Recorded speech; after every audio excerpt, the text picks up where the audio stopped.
Greetings and welcome to Legacies of Wavryn, Lore of the Endelment. This will be Chapter 10 of this reading.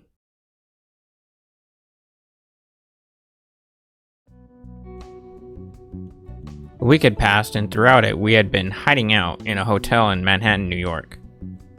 None of it really made any sense when I started to think about it. I mean, for one, out of all the places he could have been in, Rufus so happened to be in Miami. 2. Why the hell was he acting as a rookie cop?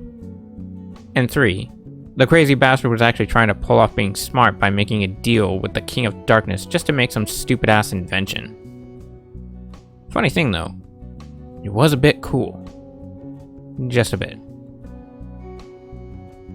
Sadly enough, when I went back to get my car, I found that it was indeed impounded. Thankfully, the police were lenient enough to let me have it back. Nah. Like I deal with humans. I just took it from the impound lot and hid it in a parking garage across the street from the hotel. Amber, lucky to be alive, and Zaec followed us to the hotel to rest, while they caught up on what they missed. Of course, Amber was very much angry at JJ and Zaec. JJ for stabbing her, and Zaec for burying her alive. Technically. However, she got over it fairly quick. The weird reason why Rufus couldn't kill either Wolf or me was because his power was only able to kill Kexans, and it couldn't kill those with the powers of a god. Which didn't make sense for me, because I didn't have any powers even close to that of a god that I knew of, and I wasn't about to believe that for a second. Must have been because of Shadow hosting my body. Not only that, but apparently Jewel found out from Rufus that she and Amber are actually part Kexan. Sisters even. They were separated for some kind of experiment that didn't work in their father's favor. What that experiment was, I do not know. While dying in his daughter's arms, Rufus told her that the castetic crystal he was experimenting on was stolen from him, as was the love of his life and his best friends. With his final breath, Rufus told Jewel, "Don't ever change." With that, he dissolved into nothing and had his soul most likely sent to darkness. I had no idea of what Rufus's last words were about, but I didn't think it mattered much. Nothing he did or hinted at mattered to anyone. With their newfound powers and information, Amber and Jewel got themselves some new clothes and changed the way they looked to fit in with us. I didn't quite understand why they did that, but I guess that's just how humans are, even if half-blood. Both of them got very skinny black jeans and black skin-tight t-shirts, with large leather band bracelets covered in inch-long pure gold metal spikes. Both also changed the color of their hair. Amber's to a light purple, and Jewel's to a sparkling silver. Jewel also found out her father bought a hotel room for her and Amber. He had a premonition that his 2 daughters would end up finding more of our kind, so he made the place for them to get away when they needed to. It only took 3 days, and both Amber and Jewel were able to figure out how to use most of their common powers with ease. Quite amazing for 2 half-blood Kexans, especially since both never really even knew about themselves their whole lives. Being as they were half-bloods, certain things about them weren't as effective and or didn't show. For one, their eyes didn't glow like any normal person from Wavryn. 2, they couldn't rejuvenate their wounds as fast as any normal Kexan, as we found out with Amber. 3, being they're half-human, they probably don't have any special powers of their own. We stayed in a very large suite on the 30th floor. It had 2 bedrooms, 2 bathrooms, a huge gourmet kitchen, and a large living area. I took the first room only because it had a small hallway that led into the bathroom with a mirrored closet, which I found kind of cool. The entire hotel room itself, except the kitchen, had dark blue carpeting and light tan painted walls, with doors being dark brown. I don't know how Rufus bought it from the hotel manager, but it was pretty cool, so I didn't care. The room service that kept coming around every now and then, though, was very annoying. However, I fixed that problem. I just needed to be a little immature. I nearly scared the life out of her by acting as if I was yelling at them for not cleaning my room properly, and that I was going to kill them for it, right when I knew she'd be walking in. It was funny to me, but Wolf severely punished me for it. It was horrible, but still worth it. Yet I'm still surprised that the manager didn't show up to confront me. I wonder if they knew Rufus. I was forced to sit around and do nothing, which sucked, only because everyone else wanted to do nothing as well to lay low. I sat at a desk, which was now my desk, that was placed in the living room. I had my back to the kitchen as I relaxed in the wooden chair, my chair, leaning back in it to have only the rear legs holding me up. My left leg was placed over my right on my desk, and my hands were placed behind my head to hold it up. I did this to stare up at a mirror that I placed on the ceiling and angled to let me see the TV, which I flipped upside down. Don't ask, I just did it. It wasn't odd to me, but of course it was confusing to Amber and Jewel. All I had been watching ever since we got there was major news stories, with nothing important coming up about what happened. Amazingly, not even us. I kind of thought that the US government and military was in on trying to cover it up, though I didn't see why. Zaec laid across one of the couches to my right, sleeping, while Wolf and Fox in their full animal forms slept on the other at opposite ends. It was somewhere in the afternoon in Manhattan, and the news just reported a police chase, leaving 2 policemen injured and 1 dead. The chase lasted for an hour before they were able to stop the criminal on the freeway heading into Washington, D.C. Amber and Jewel walked through the front door. Both were bragging about how cool it was that they were able to drive my car after finding out how to use their powers, and how cool it was to be able to see each other again. Even after a week, they still wouldn't shut up about it. They placed a bunch of grocery bags on the counter, from what it sounded like. Then Jewel said, "Dude, if you sit in that chair like that, it's gonna break." "Bite me," I barked, keeping my focus on the TV. Just then, a large kitchen knife flew over my head and struck half an inch deep into my desk, 3 inches away from the left side of my feet. I didn't react to it at all, because it wasn't something that could bother me. Afterwards, she said, "Alright then, just tell us what you want to eat." Surprised me. Amazingly enough, the 2 were really good cooks. Better than those fast food or seafood restaurants, but only when it came to lunch and dinner. I suppose they were great at breakfast as well, but I didn't know. I never eat breakfast. To me, breakfast was horrible. I didn't know why exactly, I just figured I wasn't a morning person. And yes, there is such a thing. As I started on lunch, Jewel asked, "So what's going on in the world, Ray?" The usual. People killing other people just because they can, and idiots making idiotic choices because they're not thinking. Some of them have good reasons as to why they did what they did, but I don't care. I heard some weird creaking noise, then I glanced around the room, confused, and asked, "What was that?" "Quit leaning back in that chair, Zaec," Amber said. "It will break." "Bite me," I barked, putting my focus back onto the TV. "Anything about us?" Jewel asked. They said that they didn't have any solid evidence on us, which I think is because that fucking retarded government the US has is in on trying to cover it up. But someone claims that he has some footage and is more than willing to show it. Who? I heard that weird sound again, then replied, "I don't know. Some guy who said that he got us on his phone. He said that everyone that was around us before lost their equipment because of electrical problems. Probably because of the energy output between me and JJ. Guess that's why it hasn't been shown." "Quit leaning back, Zaec," Amber barked.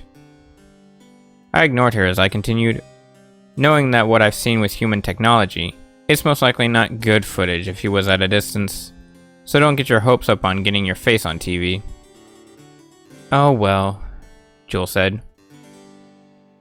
I heard that weird noise again, Then Amber slammed her hands onto the center kitchen counter as she yelled, "Damn it, quit leaning back in that goddamn chair!"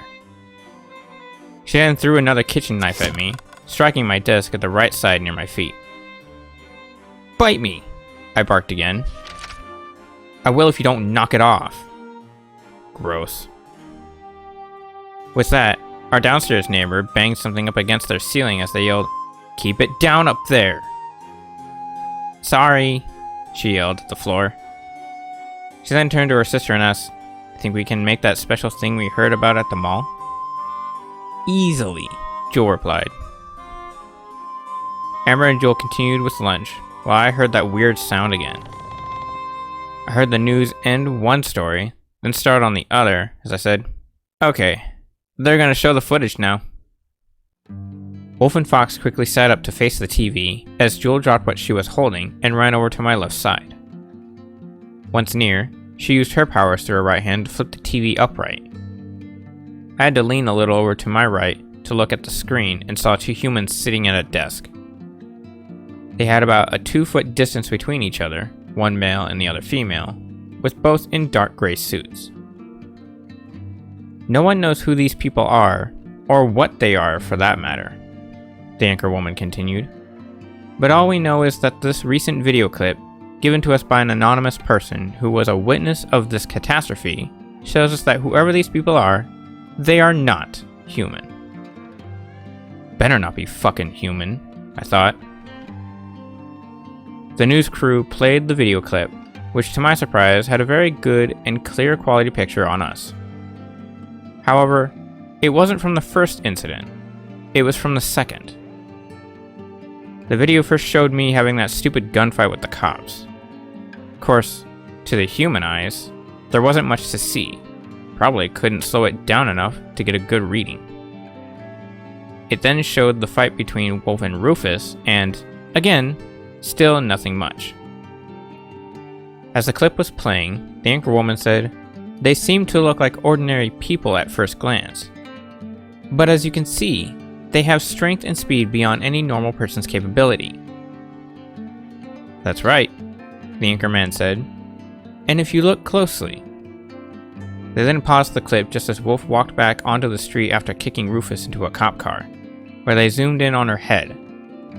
Afterwards, he continued, "You can see that they are quite different from our liking. For instance, you can see that this person has ears that have the likings of what seem to be either a dog or a cat. However, we can't figure out exactly what it is. I personally think, with how cute she is, that she's a cat." "What the fuck?" Wolf barked. I just glanced away to my left and quietly said, "Here we go." "How dare you call me a cat, you ugly son of a bitch!" The anchorman continued, "Also, this may or may not be true, but you can see that they have some sort of special contact lenses in their eyes that allow the color of them to have a unique shine. Which, for everyone here at our newsroom, we think is pretty cool." The news people chuckled, then the cameras panned back to the newsroom as the anchor woman said, "It sure is. I wish I had eyes like that." The man then chuckled more as she continued, "I might be able to scare my younger brother at this year's Halloween."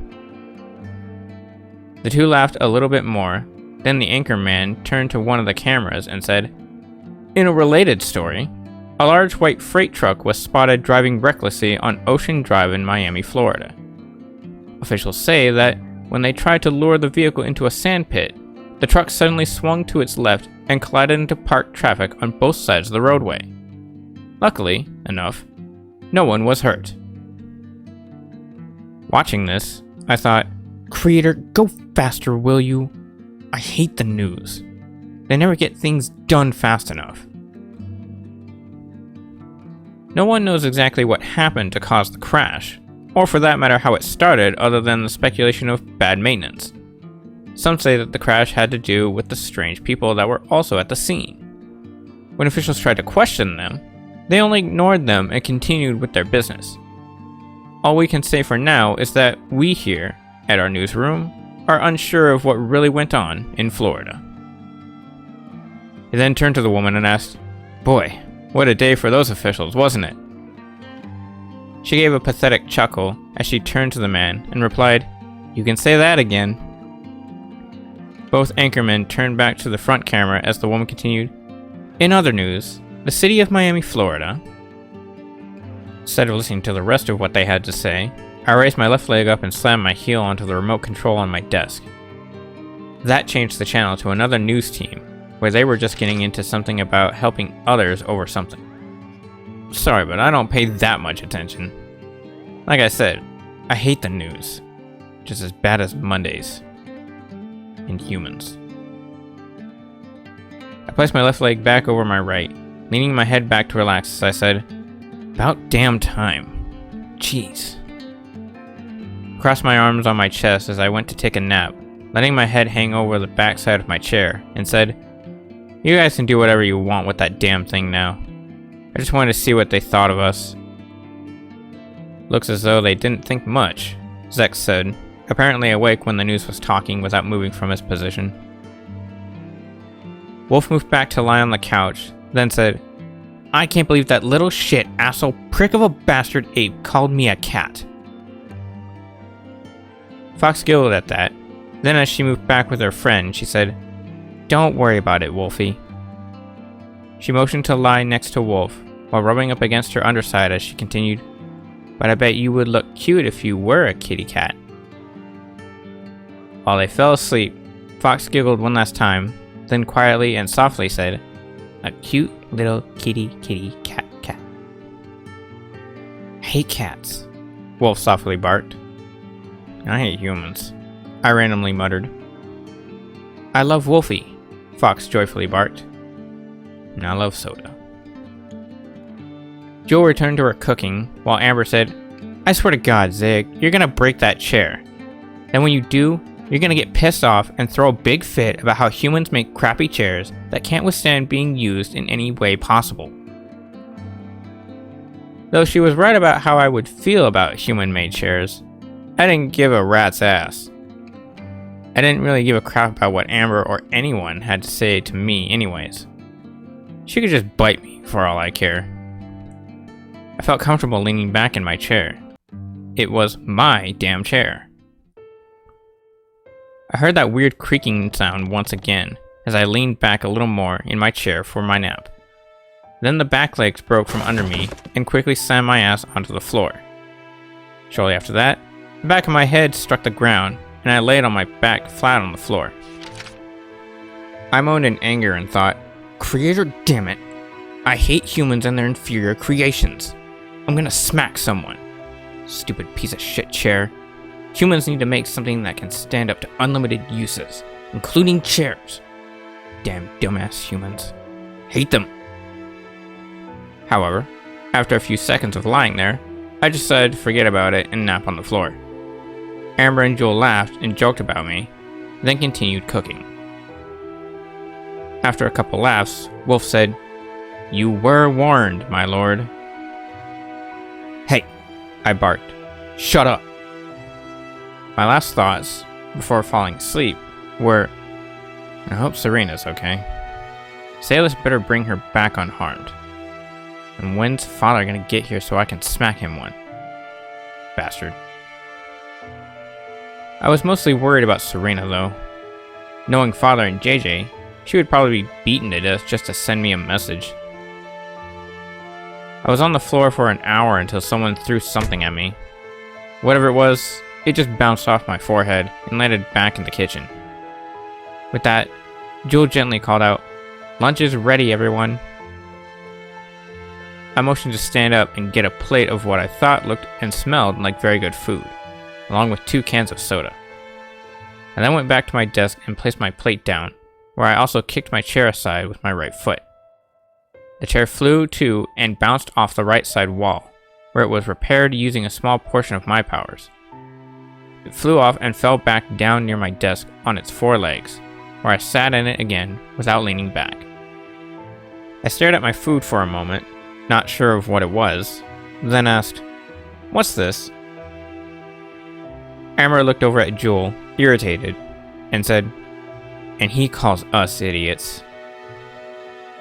"Barbecued ribs," Jewel replied as the two sat down on the couch to my right, simply sitting on top of Zaec just to anger him, which I'm sure was Amber's idea. Just before we began eating, Amber said, "You gonna keep leaning back and breaking that chair every time you sit in it? Because if you do, it will start to get irritating for me, and I just might have to slap you." "Bite me," I barked, then started devouring my food, even the bone. Yeah, I eat everything that's given to me. I've even eaten seafood shells from clams. Of course, it doesn't harm me the slightest bit. I just do it because I can. And when it comes to bones, I chew them in a way to sharpen my teeth and strengthen my jaws. Funny thing is, I only knew of Wolf, Fox, and I to do that. Everyone else just eats what they can chew with ease. I guess it was just a wild instinct thing for us. Jewel shook her head slightly from when I barked, then looked over and asked, "What's up with you?" She noticed me starting to violently bite down on one of the ribs, holding one end down with both hands as I tried to use my left side teeth on the other. Seeing that, she asked, "And why are you trying to eat the bone?" Wolf picked her head up to look at the half-bloods and responded, "Ray's a real asshole when he's told by someone, other than me or his wife, to not do something, regardless of what it is. I thought he didn't listen to you or her either."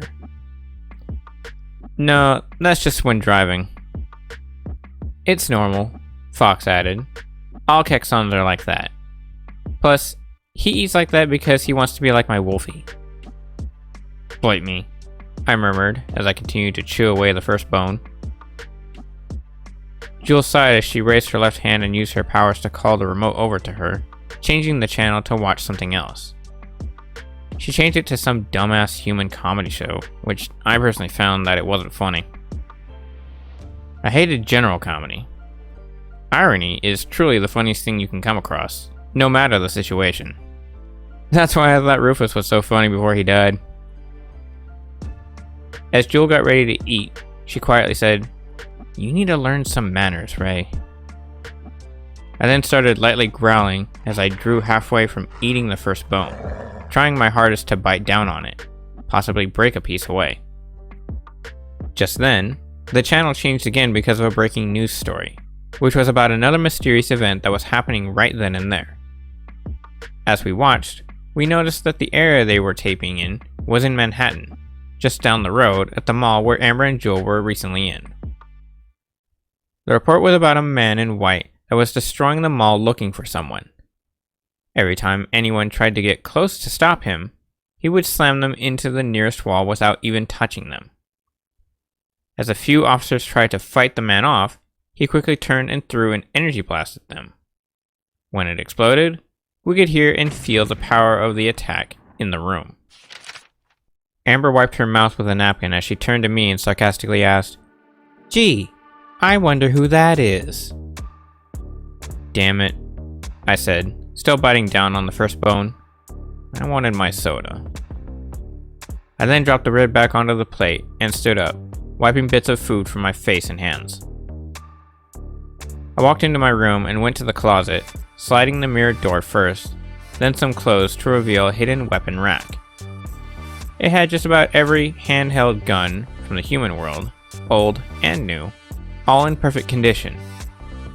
It also had a few slots to hold anything that had a blade to it, and had an unlimited stock of ammunition. All of this hung on a special turntable that could move by spinning either left or right. I would bet anything that that's what every shooter wishes they could have. Oh well, sucks for them. It ain't my fault that they're all idiots, especially humans, and can't figure out how to make interdimensional portals, which they can be used to do anything that the person wills it to.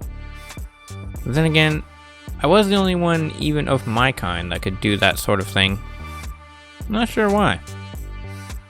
I created the weapons storage unit a day after we moved in, finding Earth so far to be the only planet I've ever visited to have multiple armory. Guess humans aren't all that shitty. It was made to only be opened into an alternate dimension, so it didn't interfere with anything in our realm or the hotel. I don't know why, but I loved to collect weapons made from other races. It just seemed like a fun hobby to me.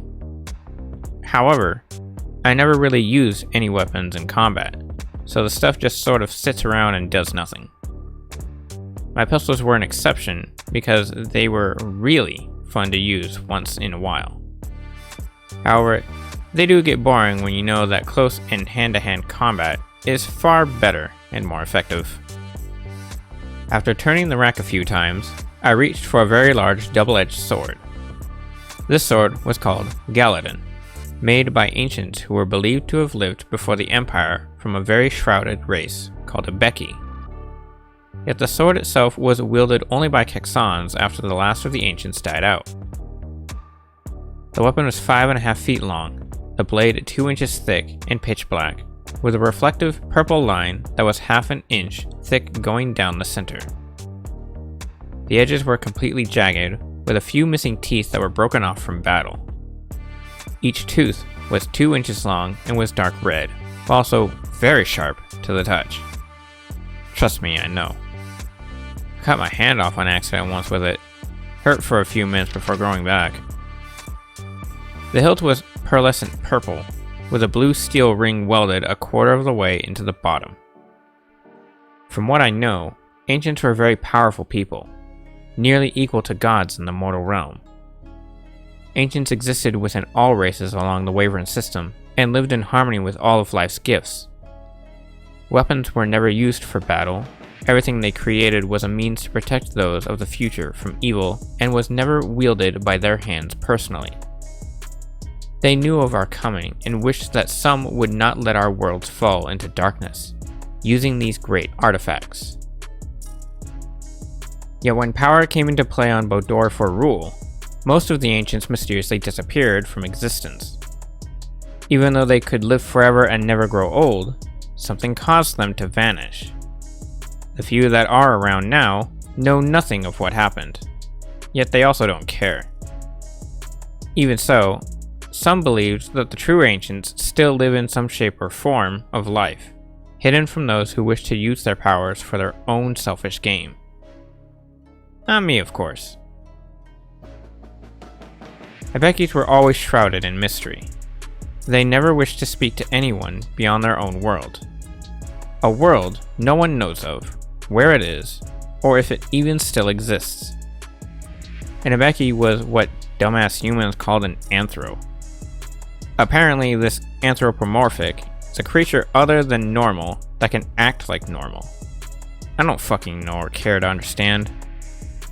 In short, it's bullshit. Like Herogas, Ibekis too could speak in all languages. So, in a way, Ibekis were both like an Alakans and a Heroga. And, as I said before, no one knows of their existence very much. I, personally, have only seen one Ibeki once in my whole life. When I saw it, I was about 5 years old. The only reason I had Galadin was because I found it one day on Bodor, excavating the tomb of Lord Callius Shero. The ancient weapon was said to not only bring good luck to warriors in battle, but if you channeled enough energy into it, the blade could kill any Kexan or Kexin with just a simple light cut. Unfortunately, it could never kill anything else no matter what you did with it. It was a very strange weapon indeed. Then again, that could be how ancients were. Strange. I just felt like bringing it to see if JJ would use it to fight me, and to see if he knew of its powers. Because, from what I knew, when JJ was living with my family, he didn't read much into anything historical. Never really cared for it. Plus, I knew he couldn't fight fair without a weapon in hand. The dick. When I grabbed Galadin, I swung it over my right shoulder to hold it there, then walked back out to head for the balcony. As I opened the glass door, I said, "I'm gone. You guys can come with me if you want, but JJ's mine." "You whack job," Amber barked. "You can't go out there with that insanely gigantic razor blade." I stood looking over at her with a blank stare, took one long stride out the door as to taunt her. Then I said, "I just did." I then turned to jump onto the wall, where I leaped off to land on the sidewalk across the street. I didn't crack the concrete, but I did make the ground shake slightly.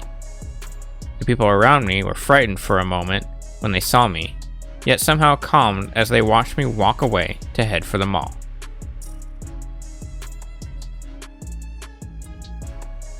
This concludes the reading of Chapter 10. Thank you all for watching and listening. If you like what you've seen and heard, there will be a link to my physical works in the description below. And with that being said, stay safe, take care, and we will see you again next week reading Chapter 11.